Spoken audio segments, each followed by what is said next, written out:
يا أيها الذين آمنوا قوا أنفسكم وأهليكم نارا وقودها الناس والحجارة. حضرات کرام، اللہ تبارک و تعالی اس مبارک آیت کے حصے میں ارشاد فرما رہا ہے، اے ایمان والو، تم اپنے آپ کو اور اپنے گھر والوں کو دوزخ سے بچاؤ، جس کا ایندھن اور جس میں جلائی جانے والی چیزیں انسان ہیں اور پتھر ہیں۔ اللہ تبارک و تعالی نے قرآن عظیم کے اس مبارک حصے میں جس بات کا دونوں کو حکم دیا کہ جو سمجھدار ہیں، گھر میں بڑے ہیں، وہ اپنی زندگی کے بارے میں بھی سوچیں کہ ہم جو کام کر رہے ہیں یہ ہمیں دوزخ سے بچانے والے ہیں یا دوزخ کی طرف لے جانے والے ہیں۔ یہی چیز ہم اپنے بیوی بچوں میں اور جو ہمارے زیر نگرانی ہمارے شاگرد ہیں، ماتحت ہیں، ملازم ہیں، ان کی زندگیوں میں بھی ہم یہی غور کریں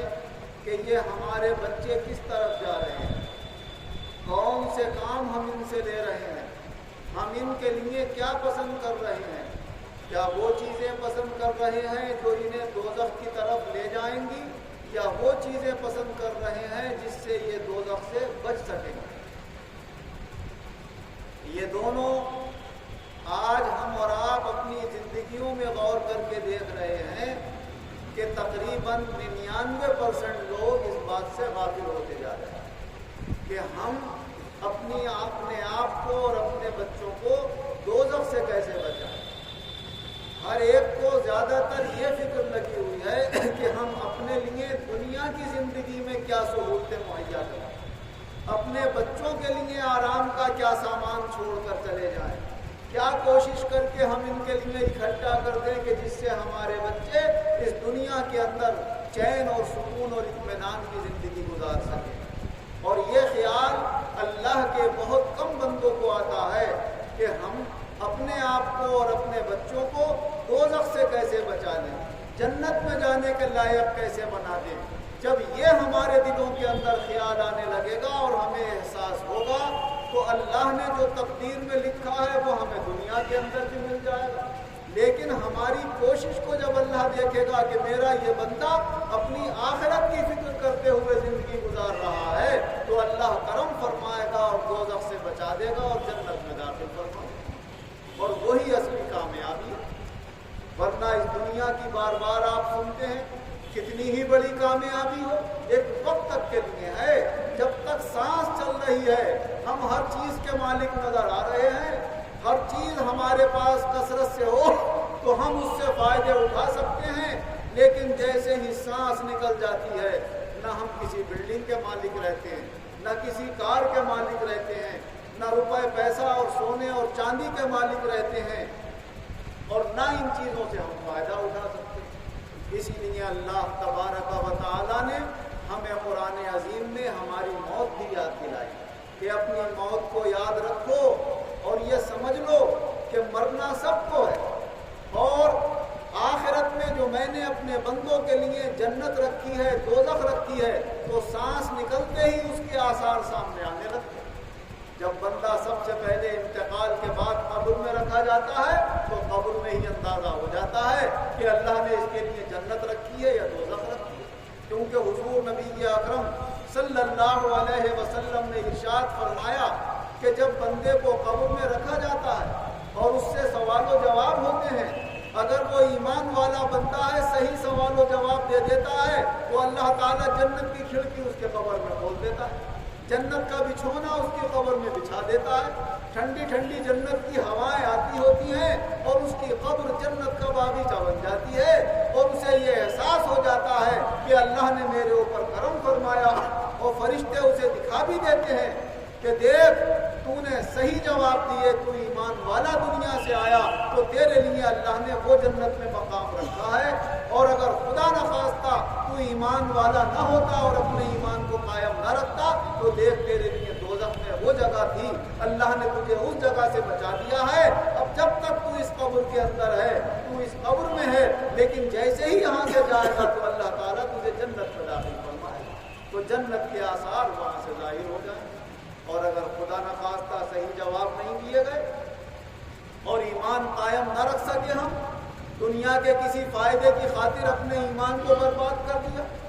اپنی شریعت کو برباد کر دیا، کہیں منہ سے ہمارے یہ نکل گیا کہ صاحب شریعت کو کون سمجھتا ہے، تو یہ توہین ہو گئی شریعت مطہرہ کی، اور توہین سے ایمان جاتا رہتا ہے۔ آدمی نماز بھی پڑھتا رہتا ہے، قرآن بھی پڑھتا رہتا ہے، مگر اس جملے نے اس کے ایمان کو برباد کر دیا اور حقارت کر دیا، اور اسے احساس بھی نہیں ہوتا، اور پھر قبر میں جب پوچھا جاتا ہے تو صحیح جواب نہیں دے پاتا۔ اگر وہ مضبوط ایمان والا ہوتا تو کہتا شریعت مطہرہ کا حکم سرات ہوتا ہے، اگر میں شریعت کے خلاف کوئی کام کر رہا ہوں تو میری غلطی ہے، میرے نفس کی کمزوری ہے، میری ہمت کی کمی ہے کہ میں اس پر عمل نہیں کر پا رہا ہوں، شریعت اپنی جگہ حق ہے۔ تو پھر اگر اس وقت شریعت سے ہٹ کر بھی چلتا تو کم سے کم ایمان تو برباد نہیں ہوتا۔ لاپرواہی میں جو شریعت مطہرہ کو بالکل معمولی سمجھ کر آدمی یہ کہہ دیتا ہے کہ شریعت کو کون مانتا ہے، تو وہاں پر ایمان جاتا رہتا ہے، اور پھر فرشتے دکھاتے ہیں اسے کہ دیکھ اب دوزخ سے تیرے لیے قبر میں کھڑکی کھولی گئی، دوزخ کا بچھونا وہاں بچھایا گیا، اور اسے دکھایا جاتا ہے کہ اگر تیرا ایمان قائم رہتا تو وہ جنت میں تیرے لیے اللہ نے جگہ رکھی تھی، مگر تو نے اپنا ایمان برباد کر دیا، اب یہاں بھی تکلیف میں رہے گا، اور جب یہ قبر کا وقت ختم ہوگا اور میدان محشر میں حساب و کتاب کے بعد ایک تیرا دوزخ کے اندر وہ مقام ہوگا۔ اسی لیے حضور نبی اکرم صلی اللہ علیہ وسلم نے ارشاد فرمایا القبر روضۃ من ریاض الجنہ او حفرۃ من حفر النار، او کما قال رسول اللہ صلی اللہ علیہ وسلم کہ یہ قبر یا تو جنت کا ایک باغیچہ بن جائے گی یا پھر دوزخ کا درہ بن جائے گی۔ اللہ نے تمہیں سب بتا دیا کہ ایمان کیسے قائم رہے گا، قبر جنت کا باغیچہ کیسے بنے گی، اب صرف تمہیں عمل کرنے کی ضرورت ہے اور اپنے اعتقاد اور اپنے ایمان کو مضبوط رکھنے کی ضرورت ہے۔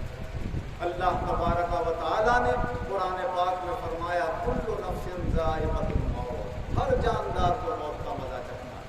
وَإِنَّمَا تُوَفَّوْنَ أُجُورَكُمْ يَوْمَ الْقِيَامَةِ، قیامت کے دن تمہیں تمہارے اعمال کا پورا پورا بدلہ دیا جائے گا۔ فَمَنْ زُحْزِحَ عَنِ النَّارِ وَأُدْخِلَ الْجَنَّةَ فَقَدْ فَازَ وَمَا الْحَيَاةُ الدُّنْيَا إِلَّا مَتَاعُ الْغُرُورِ، جسے جنت میں داخل کر دیا گیا اور دوزخ سے بچا دیا گیا تو سمجھ لو وہ کامیاب ہو گیا، اور یہ دنیا کی زندگی تو ایک دھوکے کا سامان ہے۔ یہاں کی جتنی کامیابیوں کو ہم کامیابی سمجھ رہے ہیں یہ ہمیں دھوکہ لگ رہا ہے۔ اللہ نے فرما دیا کہ کامیابی تو وہ ہے کہ دوزخ سے بچ گئے اور جنت کے اندر داخل ہو گئے، تو سمجھ لو وہی کامیابی ہے۔ اسی لیے حضور نبی اکرم صلی اللہ علیہ وسلم کی مبارک تعلیم کو پیش نظر رکھتے ہوئے حضرات صحابہ رضی اللہ عنہم نے، اولیاء کرام نے، اور اللہ کے وہ مومن بندے اور بندے جنہیں خدا کی طرف سے توفیق ملی، وہ اپنی دنیا گزارنے کے ساتھ ساتھ اپنی آخرت کو بھی یاد رکھتے ہیں اور اپنی آخرت کو بھی سنبھالنے کی کوشش کرتے ہیں۔ اللہ تعالیٰ اس دور میں بھی زیادہ سے زیادہ اپنے بندے اور بندیوں کو اسی طرح زندگی گزارنے کی توفیق دے کہ وہ زندگی کے اعمال میں یہ غور کرتے رہیں کہ کہاں ہمیں آخرت میں جو جنت تک پہنچانے والا سامان ہمارے پاس کیا ہے اور دوزخ سے بچانے والا سامان کیا ہے۔ اللہ تعالیٰ جنت میں جانے والے اعمال ہمیں اختیار کرنے کی توفیق عطا فرمائے، اور دوزخ تک لے جانے والی بری باتوں سے اللہ ہم سب کو بچنے کی توفیق عطا فرمائے۔ آمین وآخر دعوانا الحمدللہ رب العالمین والعاقبۃ للمتقین والصلاة والسلام علی خیر خلقہ محمد وآلہ واصحابہ اجمعین۔ اے اللہ مسلمانوں کے گناہوں کو معاف کر، آئندہ گناہوں سے بچنے کی توفیق عطا فرما، جو بیمار ہیں انہیں شفا عطا فرما، جو قرضدار ہیں انہیں قرضوں سے نجات عطا فرما، جو بے روزگار ہیں انہیں اچھے روزگار عطا فرما، جو برسر روزگار ہیں ان کے روزگاروں میں خیر و برکت اور ترقی عطا فرما، دنیا اور آخرت دونوں جہان میں ایمان و عزت کے ساتھ ہم سب کو شاندار کامیابی عطا فرما۔